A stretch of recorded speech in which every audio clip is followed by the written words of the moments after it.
Hey everybody, and welcome back to another episode of the Golden Eagle Network. My name is Brendan Emmerich, alongside me Luke Schrock, and let's jump right into this week's highlights. Men's and women's cross country had the WAC championships this weekend, as the men were repeat WAC champions as a team, but they finished first through fourth. Individually was Luke Pohl finishing 25-22, Colton Covington 25-29, Luke Koopman 25-49, and Nate Vrujink 26-23. The women finished second in their race as a team. Haley Newcoop was the champion. 18:17 was her time. Nigella Pollard finished with an 18:37 to finish second. And Annika Shoemaker finished fifth with an 18:53. Men's and women's track traveled down to Indiana Wesleyan as Carter Sabin and Peter Welcome start things off for the men, making the CU all-time top 10 list in the 110-meter hurdles. Sabin recorded a 15:68 as Peter Wilcombe recorded a 15:84, making them 6th and 8th all-time on the CU list. Ross Hunter clocked a 22:27 to the 200-meter, making him 8th all-time on the CU outdoor list. And then Josh DeFries recorded a 440-meter and Zach Coyer a 410-meter in the pole vault, making DeFries 4th all-time on the CU outdoor list and Coyer 10th. Now for the women, Braylee Herma had a very good weekend as she won the high jump with a 159-meter jump, also 10th all-time in the long jump CU outdoor list with a 540-meter jump, and 9th all-time in the javelin with a 3077-meter throw. Anna Van Tubbergen had a 3957-meter throw, making that a PR for her and makes her 8th all-time in the CU outdoor list. Morgan Ludy is the first to qualify for nationals in the 400-meter hurdles, recording a time of 1:03.67. The baseball team started off their conference opener with a doubleheader against Lawrence Tech on Saturday, where in Game 1, Lawrence Tech found an early 3-0 lead, but an RBI single by Eric Bradbury and a 2 RBI triple by Jordan Wenzel brought the Eagles back into the game. Cornerstone would find a 5-3 lead, but Lawrence Tech would claw their way back to win the game eventually with a final score of 6-5. In Game 2, the scoring was started off by Eric Bradbury with a 2-run home run, and then later in the game, George Cutler with a 3-run home run, ultimately giving the Golden Eagles their first victory in conference play with a final score of 6-1. Cornerstone softball had 2 doubleheaders this weekend. Let's start with the Indiana Tech Warriors on Friday night. In the first game, it was a loss 9-1 to the Warriors as Michaela Mead, the starter, had a line of 5 innings pitched, 12 hits, and 5 runs. Sierra Sanchez would have a solo home run in the 6th, but would ultimately be 8-run rolled in the 6th inning, once again, 9-1.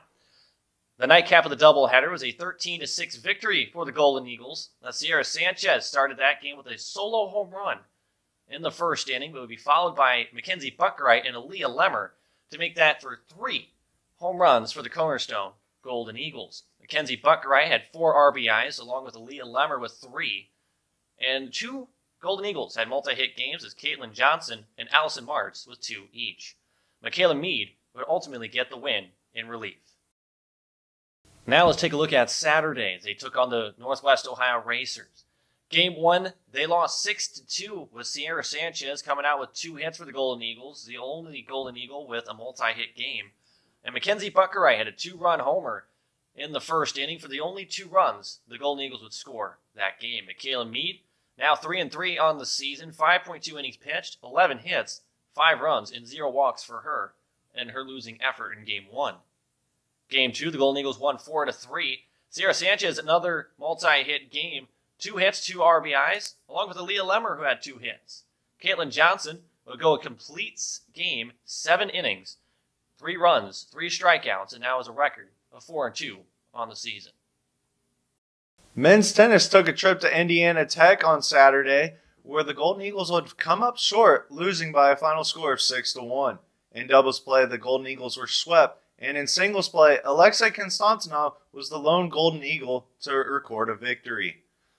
The Golden Eagles' next match will be on April 6th, where they take on Spring Arbor. Women's tennis also took a trip to Indiana Tech, where they ultimately lost by a final score of 7-0. Their next match will be on April 8th, where they host the Lawrence Tech Blue Devils. Men's soccer had 2 matches this week, starting with the Battle of the Beltline on Wednesday night, where they ultimately lost 1-0. They were outshot 24-5, and Alan Roman had 8 saves for the Golden Eagles. Between both sides, it was a very chippy matchup, where there were 7 yellow cards dished out between both sides. Then later in the week, they faced Indiana Tech, where they lost 9-0, where David Maui was the lone shot for the Golden Eagles. And it was 5 goals for Indiana Tech in the first, 4 in the second half. Alan Roman had 5 saves in that match, too. It was senior night on Saturday afternoon against Goshen College, as the program had its best of 500 hitting percentage in the first set. 17 kills, 1 error, as Cornerstone wins the first set, 27-25.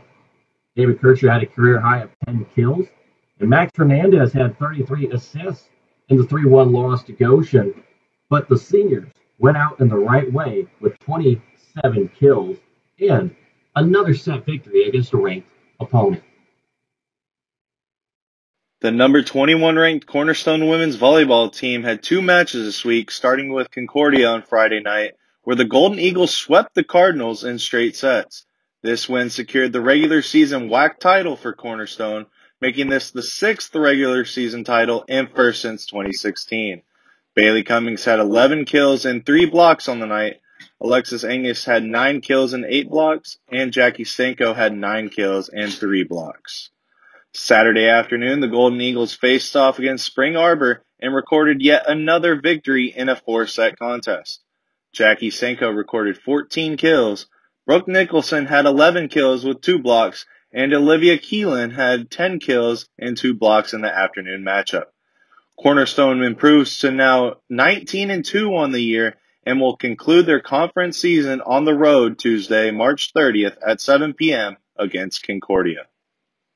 And that's going to do it from us here at the Golden Eagle Network. My name is Brendan Emmerich. Alongside me, Luke Schrock. We'll catch y'all in the next one. Together, we soar.